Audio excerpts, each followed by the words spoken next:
Hey everybody, welcome to the church building. Hope you're doing well. I've been working most of the day. Now it's time to turn back to Leviticus, the book of the day, the book within the book, maybe. Anyway, we're going to be wrapping up Leviticus tonight, chapters 24 through 27, if I'm counting correctly. I'm a bit hungry. I am out of groceries, but I ordered some groceries and the delivery boy is on his way. I'm trying out this service for the first time. We'll see how it goes. But hopefully they won't interrupt us as we're reading through. If you're new to the show, this is basically a read through cover to cover, Genesis through Revelation in the conventional canonical, I guess you'd say, read through. And we're still in the Old Testament. Like I said, we're wrapping up Leviticus, and the book of Numbers is next, which interestingly has been my stopping point. When I've tried to do a read through, I always get caught in the swamp of Numbers. But this is going to be different. This is going to be different. All right, let's dive in. Let's stop talking. We've heard enough.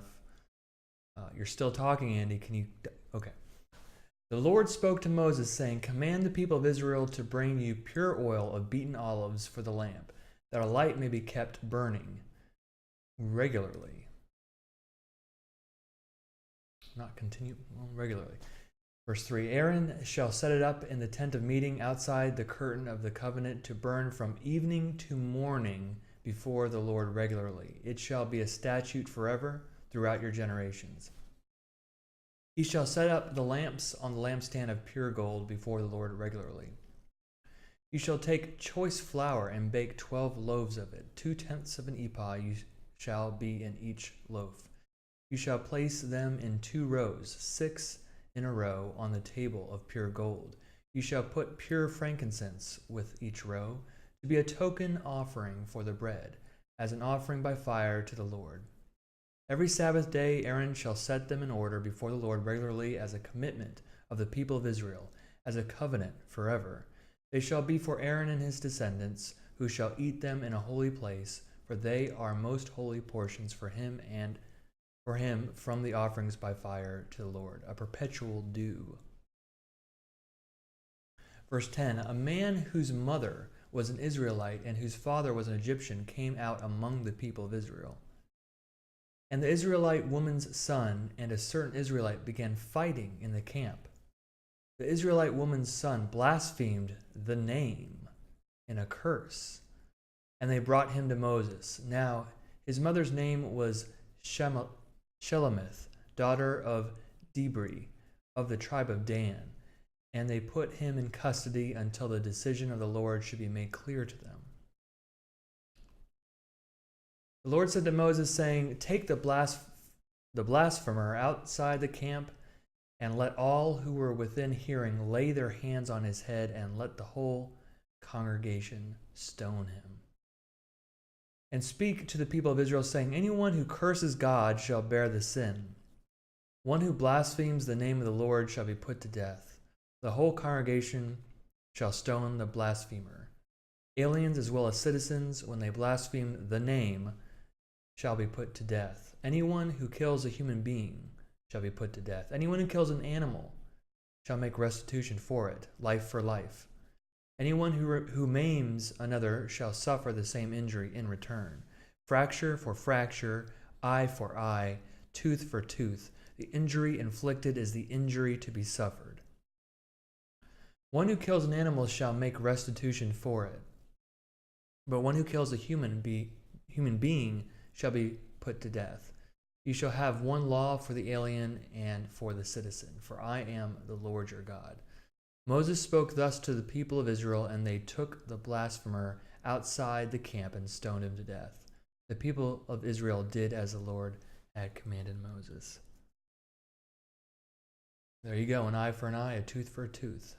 That's probably going to come up later, I bet. Let's go on to chapter 25. The Lord spoke to Moses on Mount Sinai, saying, Speak to the people of Israel and say to them, When you enter the land that I am giving you, the land shall observe a Sabbath for the Lord. 6 years you shall sow your field, and 6 years you shall prune your vineyard, and gather in their yield. But in the 7th year there shall be a Sabbath of complete rest for the land, a Sabbath for the Lord.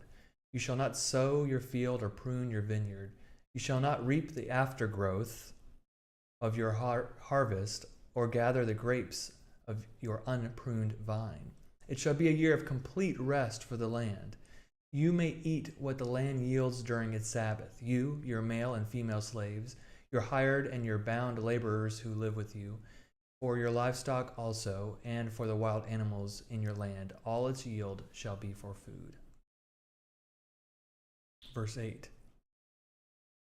You shall count off 7 weeks of years, 7 times 7 years, so that the period of 7 weeks of years gives 49 years. Then you shall have the trumpet sound loud. On the 10th day of the 7th month, on the day of atonement, you shall have the trumpet sounded throughout your land. And you shall hallow the 50th year, and you shall proclaim liberty throughout the land to all its inhabitants. It shall be a jubilee for you. You shall return every one of you to your property, and every one of you to your family. That 50th year shall be a jubilee for you. You shall not sow or reap the aftergrowth, or harvest the unpruned vines, for it is a jubilee. It shall be holy to you.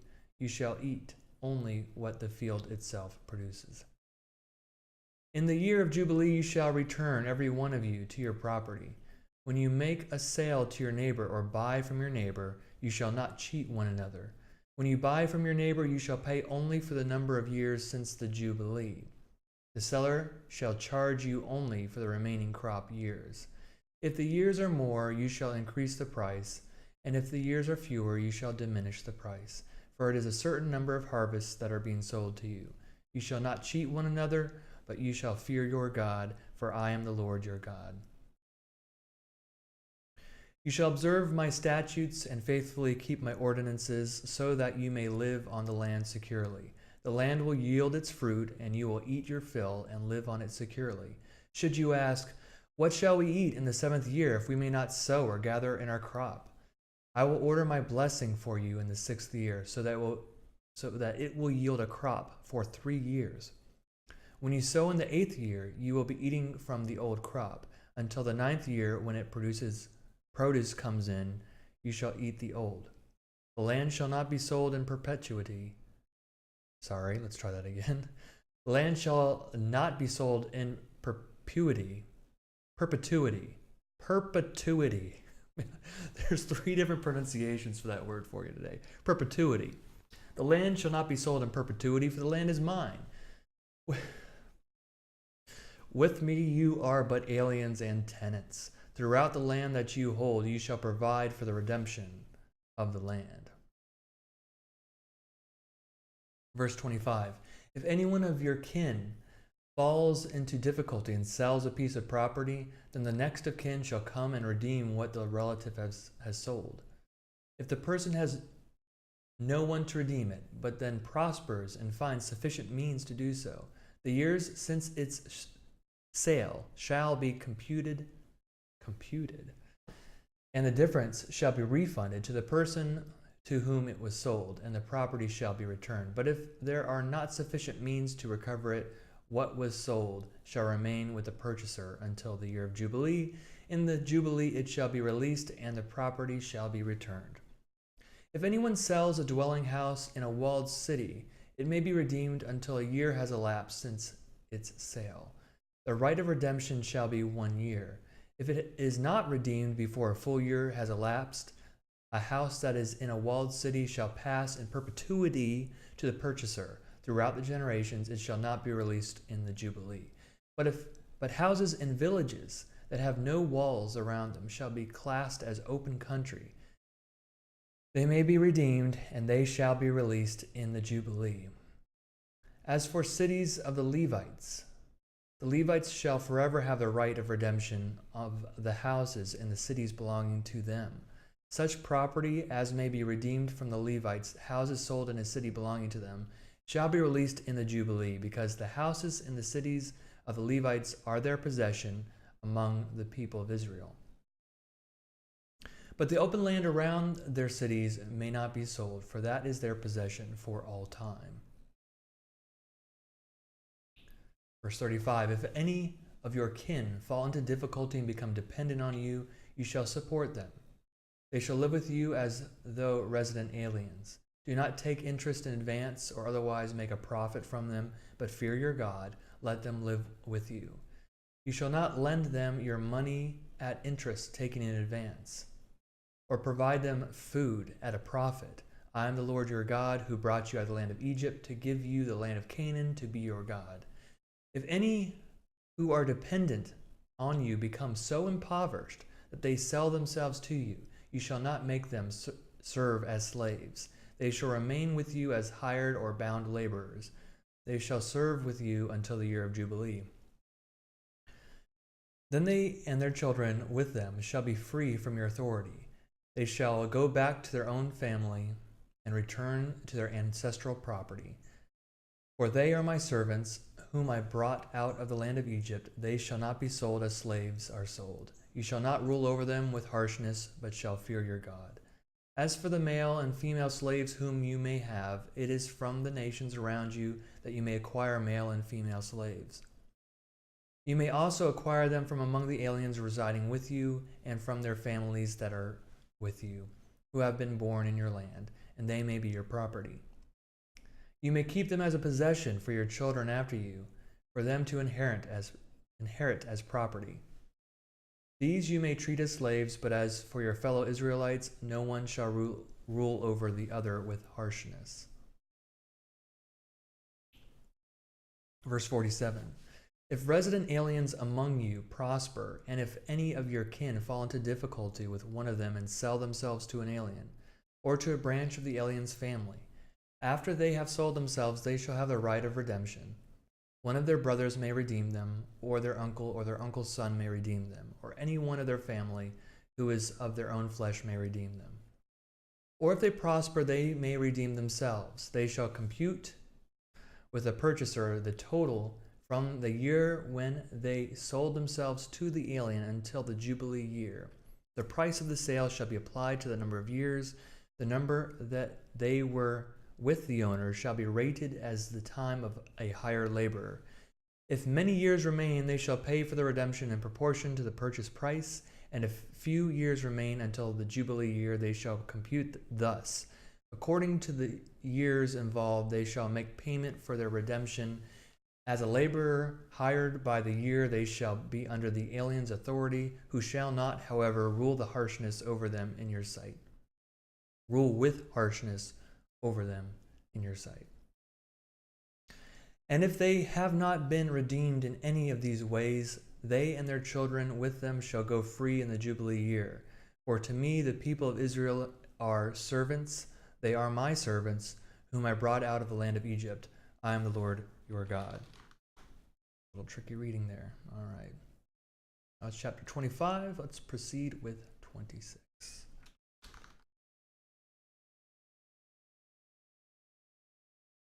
You shall make for yourselves no idols, and erect no carved images or pillars, and you shall not place figured stones in your land to worship at them.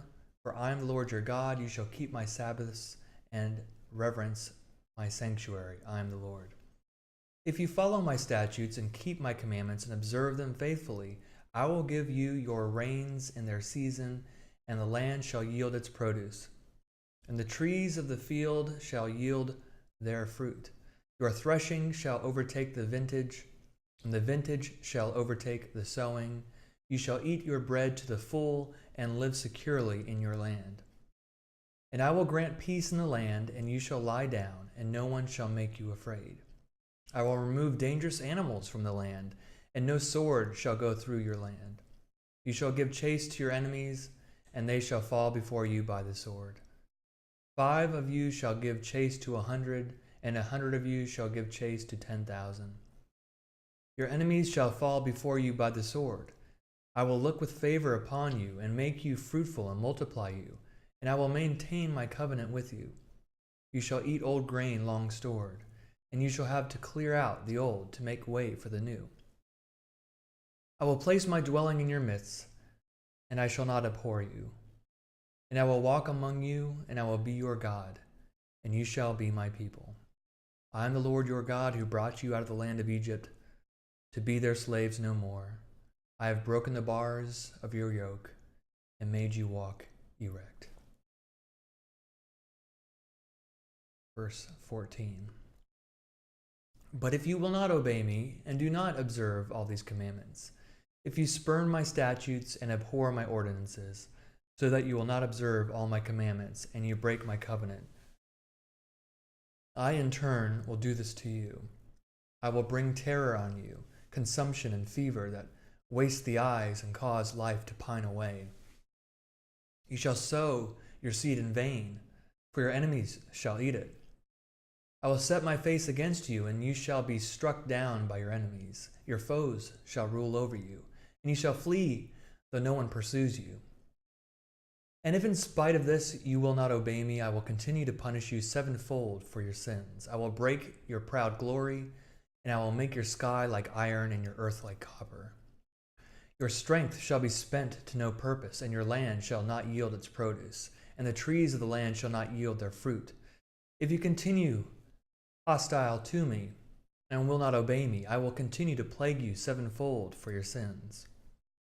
I will let loose wild animals against you, and they shall bereave you of your children and destroy your livestock. They shall make you few in number, and your roads shall be deserted.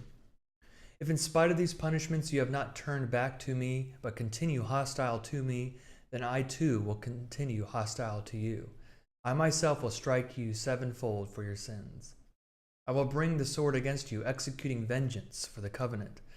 And if you withdraw within your cities, I will send pestilence among you, and you shall be delivered into enemy hands. When I break your staff of bread, 10 women shall bake your bread in a single oven, and they shall dole out your bread by weight, and though you eat, you shall not be satisfied. Verse 27.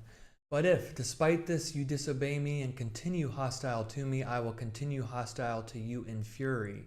I in turn will punish you, myself sevenfold for your sins. You shall eat the flesh of your sons, and you shall eat the flesh of your daughters. I will destroy your high places and cut down your incense altars. I will heap your carcasses on the carcasses of your idols. I will abhor you. I will lay your cities waste, will make your sanctuaries desolate, and I will not smell your pleasing odors. I will devastate the land so that your enemies who come to settle in it shall be appalled at it. And you I will scatter among the nations, and I will unsheath the sword against you. Your land shall be a desolation, and your cities a waste. Then the land shall enjoy its Sabbath years, as long as it lies desolate, while you are in the land of your enemies. Then the land shall rest and enjoy its Sabbath years. As long as it lies desolate, it shall have the rest it did not have on your Sabbaths, when you were living on it. And as for those who survive, I will send faintness into their hearts in the lands of their enemies. The sound of a driven leaf shall put them to flight. And they shall flee as one flees from the sword, and they shall fall, though no one pursues. They shall stumble one over one another, as if to escape a sword, though no one pursues. And you shall have no power to stand against your enemies, though no one pursues. And you shall have no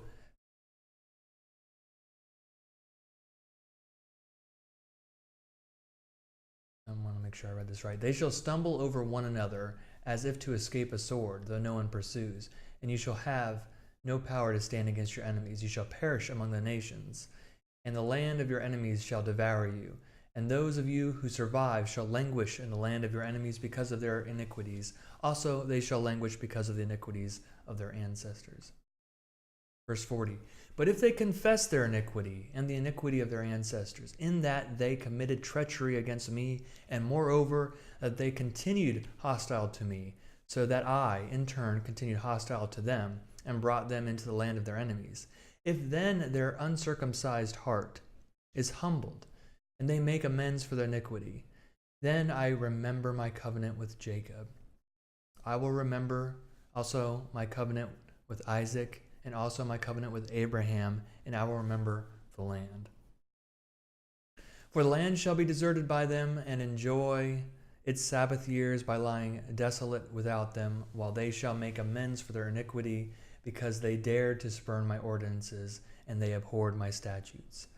Yet for all that, when they are in the land of their enemies, I will not spurn them or abhor them, so as to destroy them utterly and break my covenant with them, for I am the Lord their God. But I will remember in their favor the covenant with their ancestors, whom I brought out of the land of Egypt in the sight of the nations, to be their God. I am the Lord.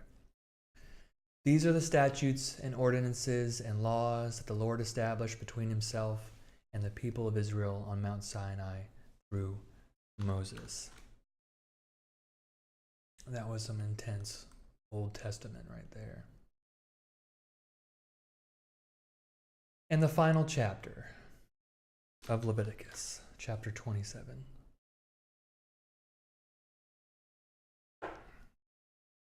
The Lord spoke to Moses, saying, "Speak to the people of Israel and say to them, when a person makes an explicit vow to the Lord concerning the equivalent for a human being, the equivalent for a male shall be from 20 to 60 years of age. The equivalent shall be 50 shekels of silver by the sanctuary shekel. If the person is female, the equivalent is 30 shekels. If the age is from 20 years of age, the equivalent is 20 shekels for a male and 10 shekels for a female. If the age is from 1 month to 5 years, the equivalent for a male is 5 shekels of silver, and the female equivalent is 3 shekels of silver. And if the person is 60 years old or over, then the equivalent for a male is 15 shekels, and for female 10 shekels. If any cannot afford the equivalent, they shall be brought before the priest, and the priest shall assess them, and the priest shall assess them according to what each one making a vow can afford." Verse 9. If it concerns an animal that may be brought as an offering to the Lord, any such that may be given to the Lord shall be holy. Another shall not be exchanged or substituted for it, either good or bad for good. And if one animal is substituted for another, both that one and its substitute shall be holy. If it concerns any unclean animal that may not be brought as an offering to the Lord, the animal shall be presented before the priest. The priest shall assess it, whether good or bad, according to the assessment of the priest, so it shall be. But if it is to be redeemed, 1/5 must be added to the assessment. If a person consecrates a house to the Lord, the priest shall assess it, whether good or bad. As the priest assesses it, so it shall stand. And if the one who consecrates the house wishes to redeem it, 1/5 shall be added to its assessed value, and it shall revert to the original owner. Verse 16. If a person consecrates to the Lord any inherited land holding, its assessment shall be in accordance with its seed requirements, 50 shekels of silver to a homer of barley seed. If the person consecrates the field as of the year of Jubilee, that assessment shall stand. But if the field is consecrated after the Jubilee, the priest shall compute the price for it according to the years that remain until the year of Jubilee, and the assessment shall be reduced. And if the one who consecrates the field wishes to redeem it, then 1/5 shall be added to its assessed value, and it shall revert to the original owner. But if the field is not redeemed, or if it has been sold to someone else, it shall no longer be redeemable. But when the field is released in the Jubilee, it shall be holy to the Lord as a devoted field. It becomes the priest's holding. If someone consecrates to the Lord a field that has been purchased, which is not part of the inherited landholding, the priest shall compute for it the proportionate assessment up to the year of Jubilee, and the assessment shall be paid as of that day, a sacred donation to the Lord. In the year of Jubilee, the field shall return to the one from whom it was bought, whose holding the land is. All assessments shall be by the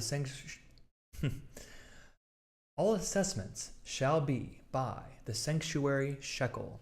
20 gerahs shall make a shekel.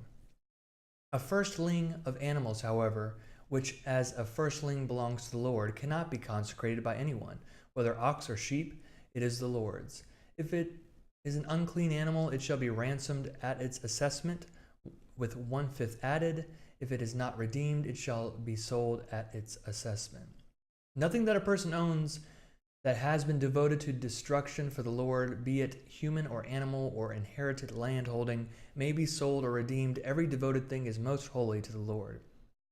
No human beings who have been devoted to destruction can be ransomed. They shall be put to death. All tithes from the land, whether the seed from the ground or the fruit from the tree, are the Lord's. They are holy to the Lord. If persons wish to redeem any of their tithes, they must add 1/5 to them. All tithes of herd and flock, every 10th one that passes under the shepherd's staff, shall be holy to the Lord. Let no one inquire whether it is good or bad, or make substitution for it. If one makes substitution for it, then both it and the substitute shall be holy and cannot be redeemed. These are the commandments that the Lord gave to Moses for the people of Israel on Mount Sinai. And so concludes Leviticus. What can you say? It's a very unique book within the Bible. Sometimes hard to understand, frequently difficult to read, but here it is, and we're going to read through it. Next up is Numbers. Been looking forward to this for a long time because it's the book that has slowed me down. I've given up, but not this time. Thanks again. I hope your day is going well. I'm rooting for your success. I'm rooting for you and your goals. Hope you're feeling well. Hope you're doing well. See you next time.